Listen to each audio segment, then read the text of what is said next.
Okay, everyone, let's get started.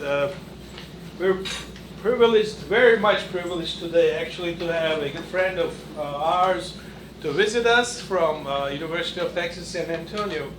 This is Professor Tom Papagiannakis. Well, Professor Papagiannakis has been in the area of payment engineering for almost 30 years, and early work that he has done. He was at Washington State University, I believe. He was there several years and worked on payment engineering topics, but then he moved as a department head to San Antonio, and he was there as a department chair for 8 years. And well, Tom and I, basically, we go way back, and he was very kind to accept our invitation to come here to give us a seminar on his asphalt concrete plastic deformation topic. As you see, when I invited him, well, especially for me, we go way back almost 20 years now. Tom was the first person, I think, in the late 90s who started with ASC, the Payments Committee under Geo Institute. He's the founding director and chair of that committee that actually I followed up his footsteps as I was growing in my career, taking some of those active society committee roles. So it gives me really the utmost pleasure to welcome him back to University of Illinois and have him give us his keynote speech here, his seminar speech here on the micromechanical modeling of asphalt, dealing with simulation of asphalt concrete plastic deformation behavior. Thank you. Let's welcome him. Thank you.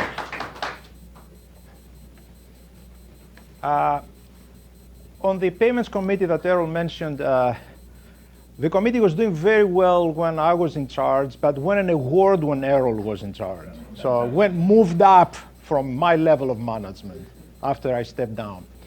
I know some of the folks in the audience since I was a grad student. I remember meeting Dr. Al-Qadi as a fresh assistant professor at the NCAT SuperPay professor's training. That was, I don't know, 30 years ago. So, yeah. I should say some of us aged better than others. So, what I have here is I have a presentation that covers the modeling of the plastic deformation of asphalt concretes at the microstructural level. It is the product of work that was done over a number of years involving a number of colleagues. You see here we have a number of colleagues from Washington State University and the University of Texas in San Antonio. And there are a bunch of grad students that participated in this work through the years.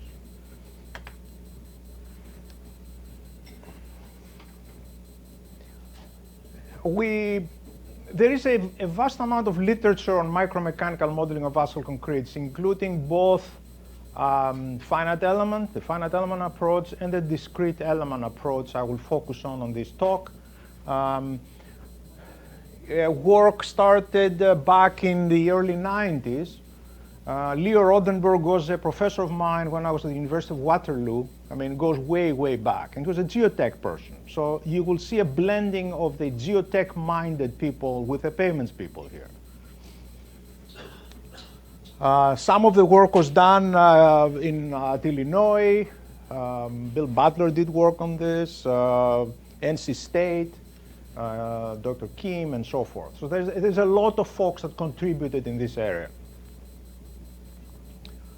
What we try to show you here is we try to show you how to simulate the plastic deformation of asphalt concretes subject to the asphalt mixture performance test.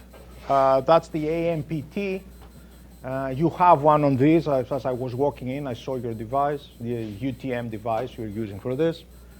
And we try to compare the estimated plastic deformation characteristics with laboratory rutting data. So we're comparing our predictions with what we measure in the lab in terms of rutting. And the objective was to capture the microstructure of the asphalt concretes, first of all, simulate the behavior, and compare it with what you get from the Hamburg wheel testing device. So Hamburg wheel testing device, most of you are familiar with. It is a index type of test for measuring plastic deformation under repetitive loads of traffic. And we are comparing our predictions obtained with our DEM method in terms of the flow number, the strain rate, and the strain magnitude to these empirical index type measurements obtained with the Hamburg. So on one hand, you have high-tech simulation of microstructure and its deformation. On the other hand, you have a very empirical-based Hamburg type of measurements in the lab. These are the same mixtures we're talking about, the same mixtures we modeled, and the same mixtures we tested in the lab. Before I begin, perhaps, I would like to make a point on the futility of modeling. Most of you, I put this actually for Dr. Thompson up here. We do all kinds of high-tech stuff, but the reality is quite pedestrian. Here's a quote from Mark Twain in 1907. Very realistic. It says that this was the only place in the world where pavements consist exclusively of holes with asphalt around them. They are the most economical because holes never go out of repair. This is real, 1907, before SuperPave and all the other high-tech stuff came about. Let's highlight the kind of data we had from the lab. We had 3 aggregate types and 3 mixed designs. We had hard limestone in terms of aggregate, soft limestone, and granite. You see the initials I'll be using throughout this presentation. And we had 3 mixed designs. We had 1 binder, by the way, a PG 76-22. And we had 3 mixed designs. One was a coarse matrix high binder type C, Texas type of mix. The other was a PFC, a porous friction coarse, and was a SuperPave type C mix. So picture 9 different mixes. Same binder, different aggregate types, and 3 mixed designs for each aggregate type.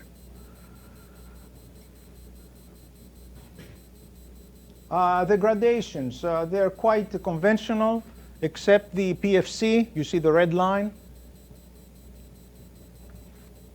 right? Gap graded, textbook case of an open graded binder. Excuse me, open graded aggregate type.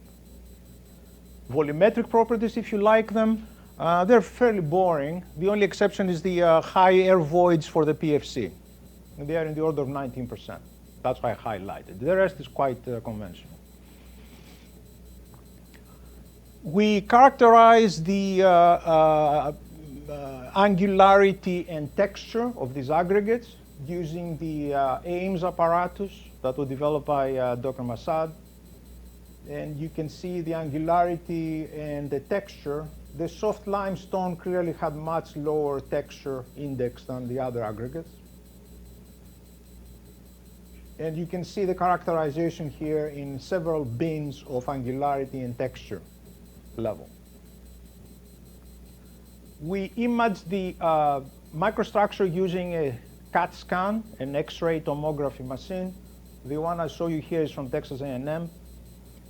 We used to have one in Washington State University. The one that Dr. Massad purchased in Texas A&M is this one. This is the one we used. Here is the radiation projector. You visualize the process here. The sample rotates, and you are projecting X-rays, and you capture them with a deflector. This ray moves down 1 millimeter at a time. So picture your conventional 125, say, millimeter high asphalt concrete core. You get 125 of these slices, like I have them up here.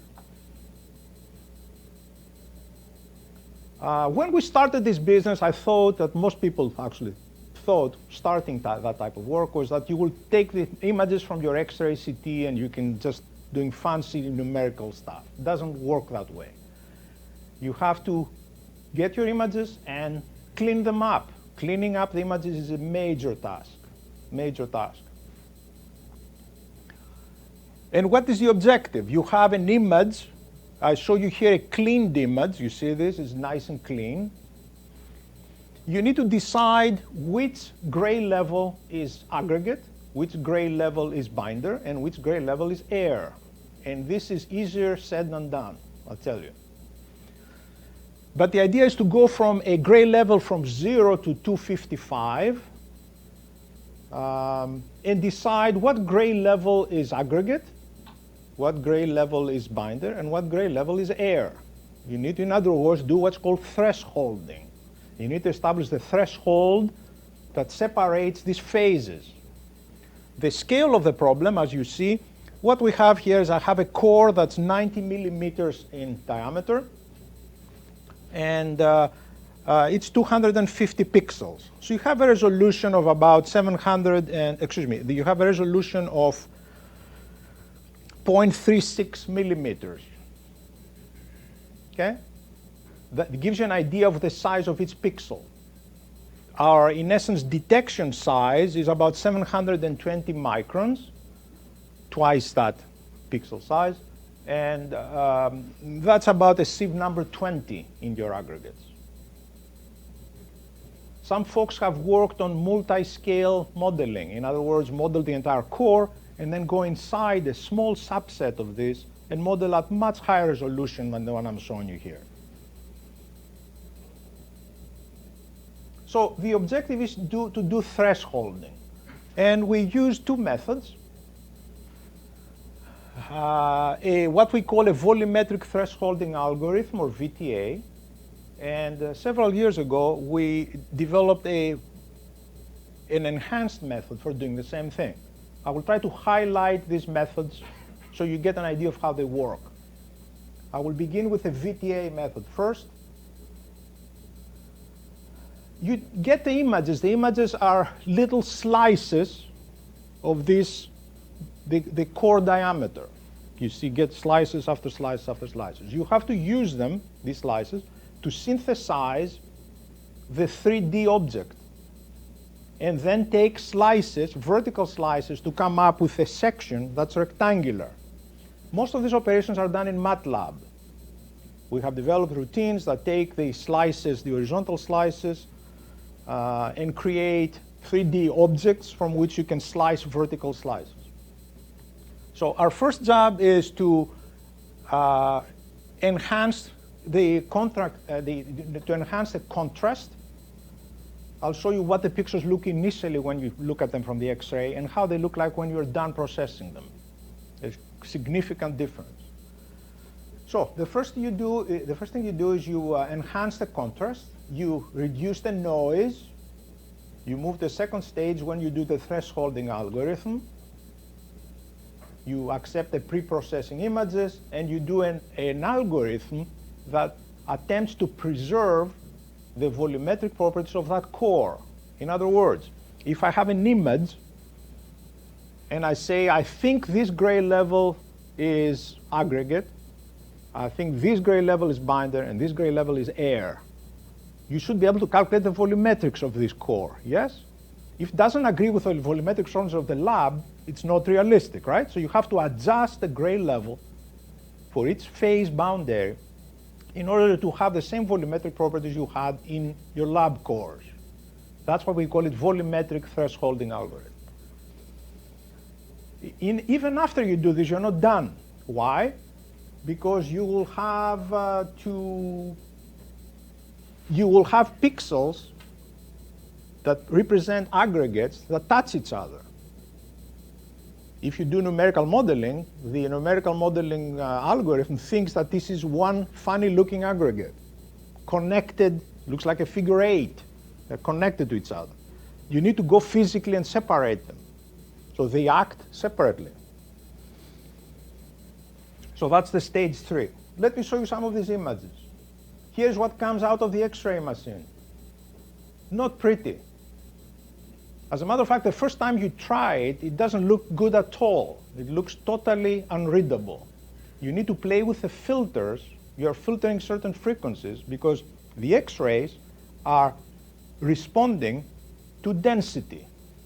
They are absorbed at higher level at high density, like the aggregates, and far less with the binder that has lower density. So you need to make sure that the attenuation of this energy as you go into the sample doesn't get completely confused and compound the image. So you have to play with the filtering of the rays you project.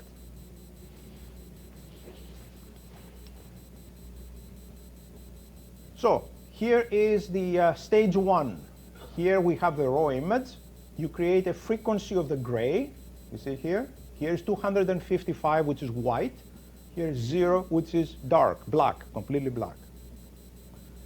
So your first job is to do constant contrast enhancement. There is a function in MATLAB called high STEQ. See this? Built into MATLAB. That will do the contrast enhancement. Will look like this. One MATLAB pass. Then you need to remove the noise. And then you need to do thresholding. You see I have here the distribution of gray levels in the image, and you have T1 and T2. Let's examine how this works.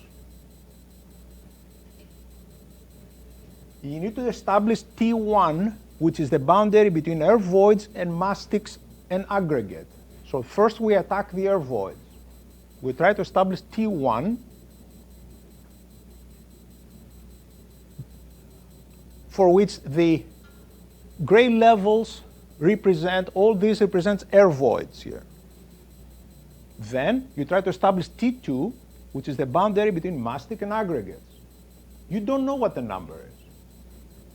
You assume it, and then you try to minimize the error between the volumetric properties of the core and your simulation. That's what I have here. I have different threshold values.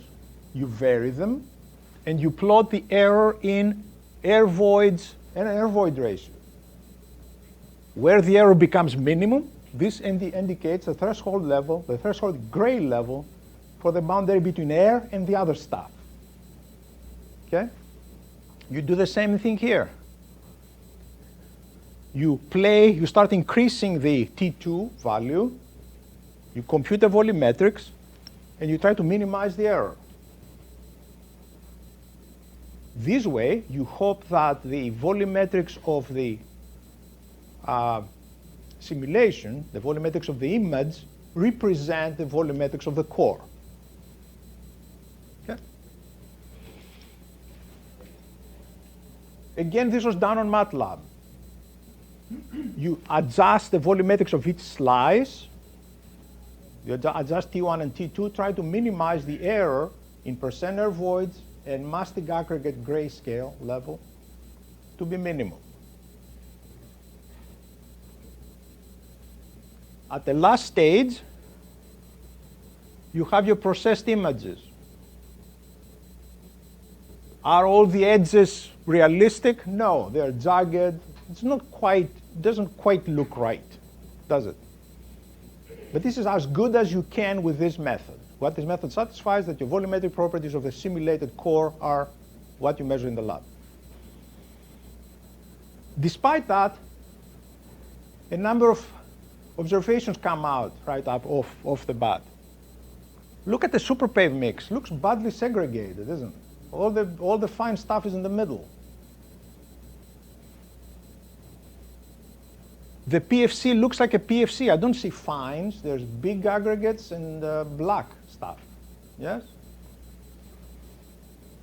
So this was our first attempt. That was a few years back. The first attempt in cleaning up images. Since then, we realized that civil engineers are not the best in doing this type of work. Who has experience in processing images are the electrical people and the computer science people that clean images for the medical field. They take X-ray images and they clean them up to detect cancers, growths, stuff that's not supposed to be there. So we start talking to our electrical folks.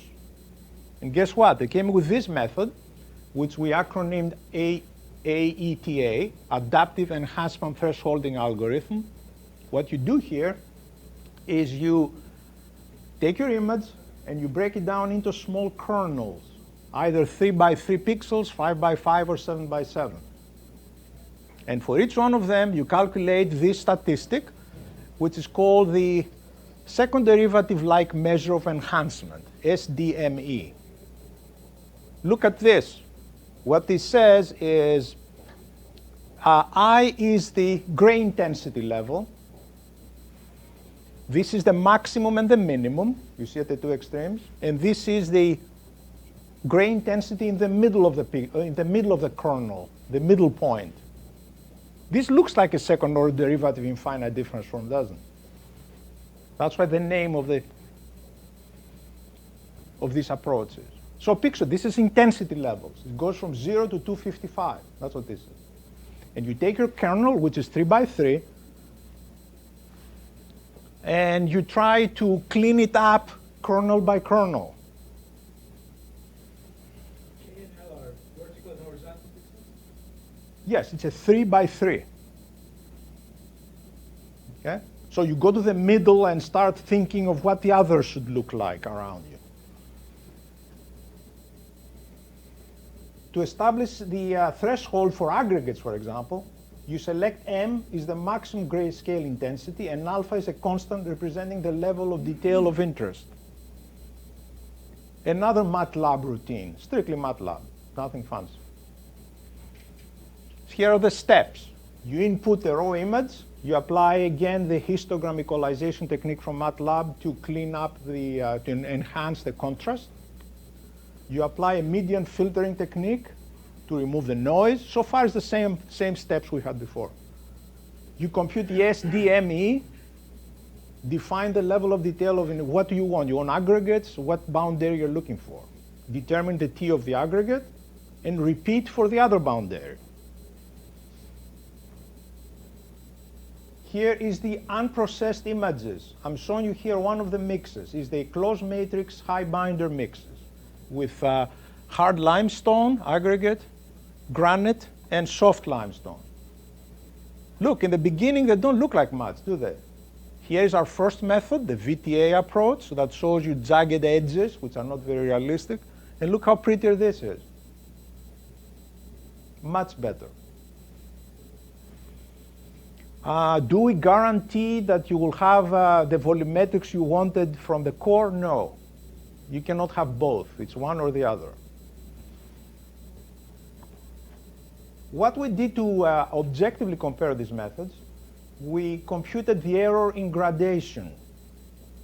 The white is the VTA, the original method. The blue is the improved method. And what I have here is I have the average absolute error in gradation sizes. Picture the percent passing averaged, taken as absolute value and averaged.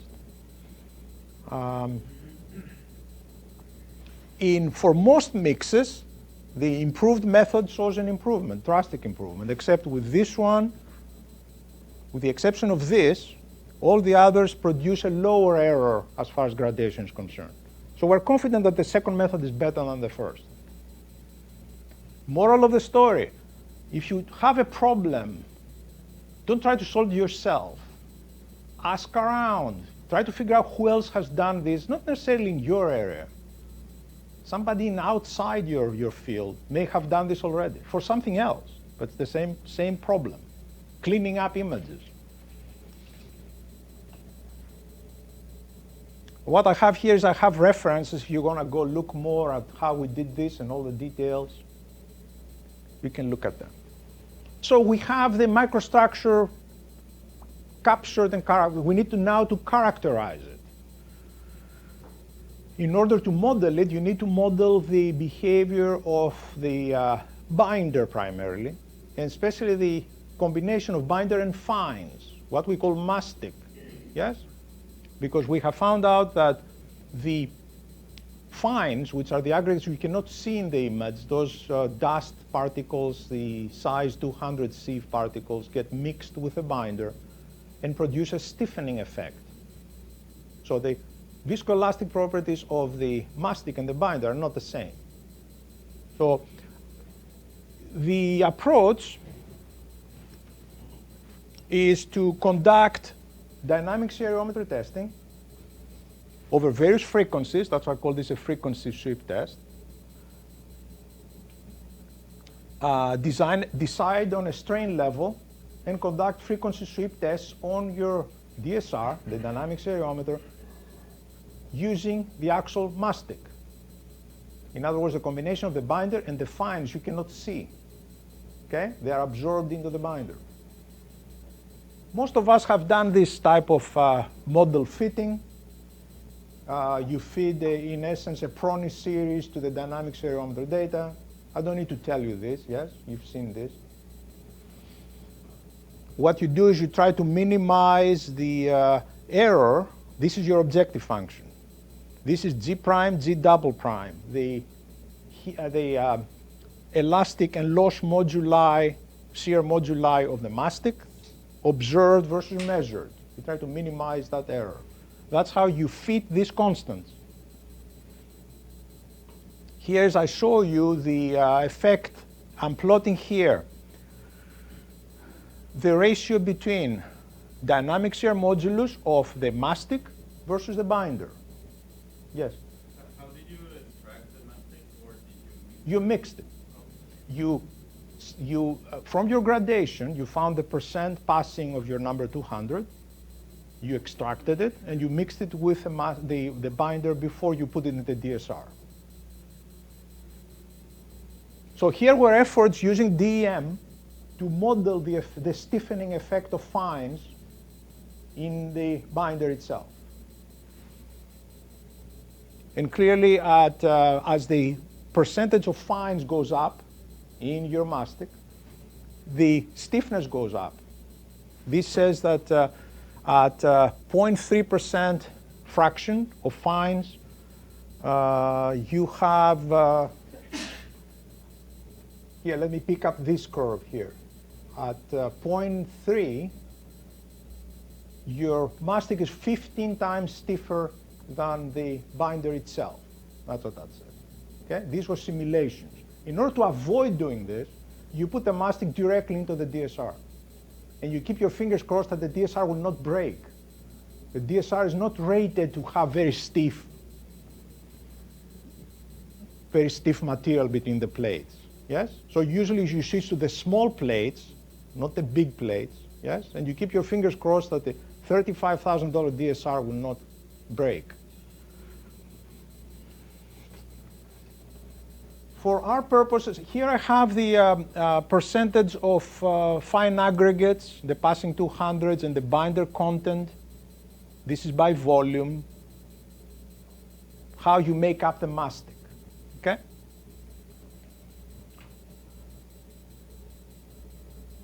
Then the question becomes, you're testing the mastic. You try to simulate the mastic in terms of viscoelastic properties.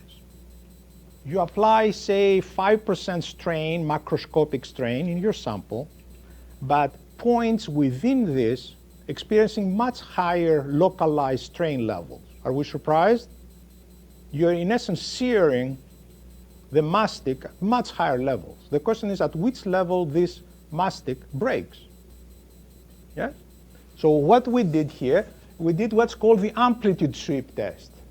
We took mastic and subjected to increasing amplitudes of loading, of strain level, at different frequencies, to establish, in essence, what are the limits of the linear viscoelastic behavior. I have here a graph. Better show you this table. Here is the mastic. Yes, different mastic, different mixed designs and different aggregate types, different frequencies. This is the levels of linear viscoelastic behavior. Past that strain level, in this case, say, for example, 50% strain, the mastic is no longer linear viscoelastic. So what we did in order to simulate this process, we simulated, this is a Burgers model, simple Burgers model. We added a slider.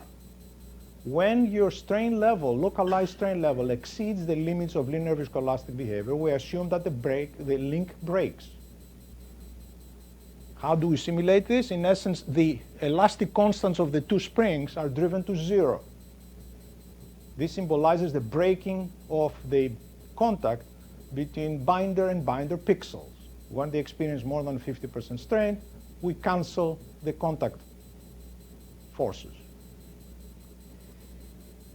You've seen, all of you, the AMPT. You must have played with this, yes?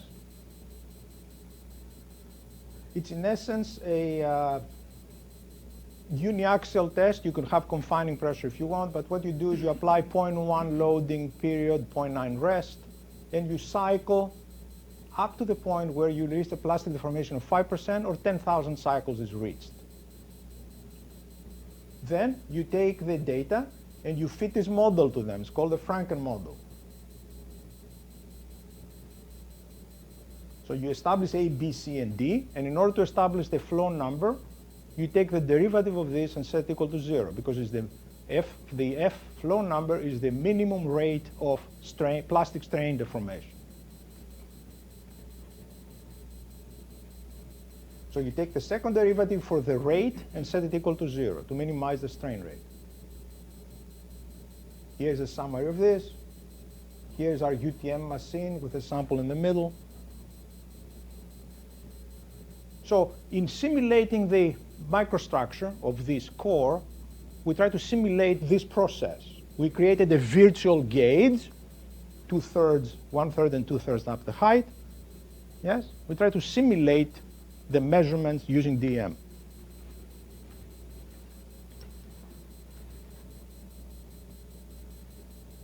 Here's a UTM, similar to the one you have. If you have one of these less sophisticated systems, I don't know, do you?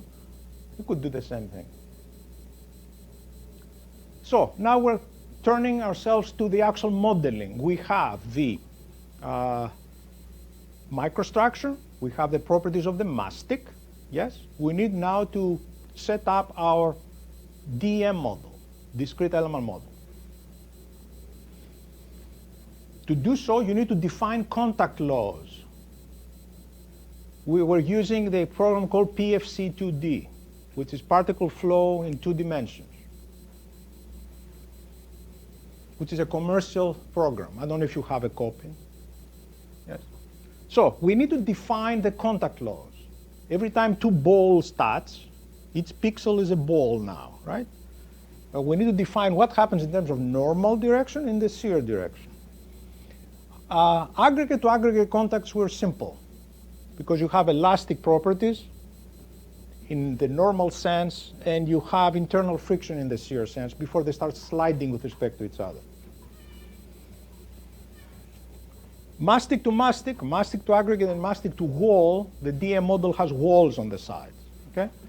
Were assumed to be linear viscoelastic up to the point where you reach 53% strain, at which point the normal forces break. You reach your slider limit and the contacts break. So this is as far as shear. Normal now, the only way to get to the normal properties, pixel to pixel, is to assume a Poisson's ratio. And that's a big leap between the second last and the nobody likes this, but everybody does it. What you say is you say that normal to shear are governed by the Poisson's ratio. Yes, in elasticity, but that's not elasticity really. So we really don't know really this very well. Okay?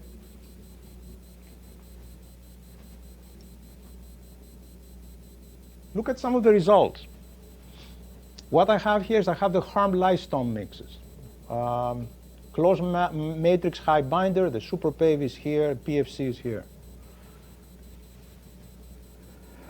What I have is I have the DM prediction. I have the Franken model, which is fitted, and the strain rate is the blue line.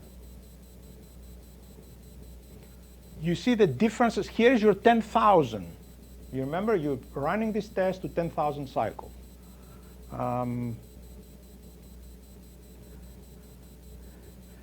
Clearly, there's a differentiation in behavior here. you can tell that the strain on this model at the end of the test, you reach here your 5%. See what this is? Here's much lower than 5% at 10,000 cycles when you stop your test. So there is indeed a difference in plastic deformation behavior as we predict with using DM.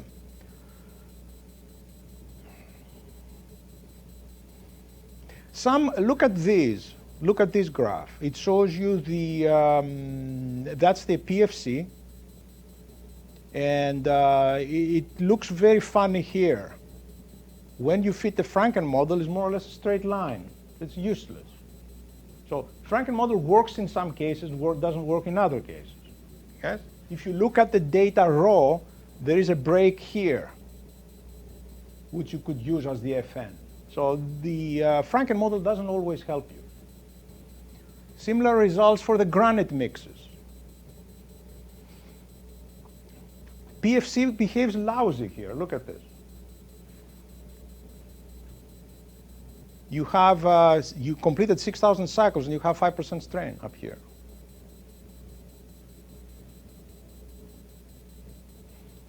The soft limestone. How do we summarize all this here? We have the FN value, the flow number as computed from the DM, the strain rate at the flow number, and the strain at flow number, and the strain rate at the flow number. I have them all summarized here. How do these relate to the observed ratting performance in the Hamburg? Here's the results from the Hamburg. Here, in other words, is the rat depth in millimeters after 20,000 passes in the Hamburg. Which is the best behavior? This, SuperPave G. Worst behavior? This one here.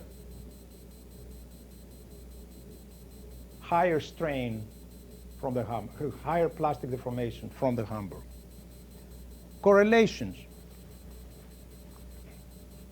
Simply, this is Pearson correlation. I didn't try to do anything fancy. What do you have here is here's the Hamburg. Look at the strain at FN. Very high correlation. So is this, the strain rate at the flow number. This even makes sense. It's supposed to be negatively correlated, and it looks good. So in our efforts to model the plastic deformation, we more or less replicated the order of ratting resistance we observed in the lab from the very crude Hamburg. So although you may argue that modeling is futile, you at least get to learn how the material behaves. That's why we do modeling. Yes, we do know which characterization elements we don't do well in. I pointed out a few. If you want to do future research, that's how we direct the effort. The stuff we don't know, we're not confident in doing, and we assume, that's what you need to direct your research in. But more or less, this technology predicts plastic deformation. You can create a virtual sample and decide whether it will perform well in ratting or not, which is a big deal. Means our modeling is not that bad. We're doing okay as far as modeling is concerned.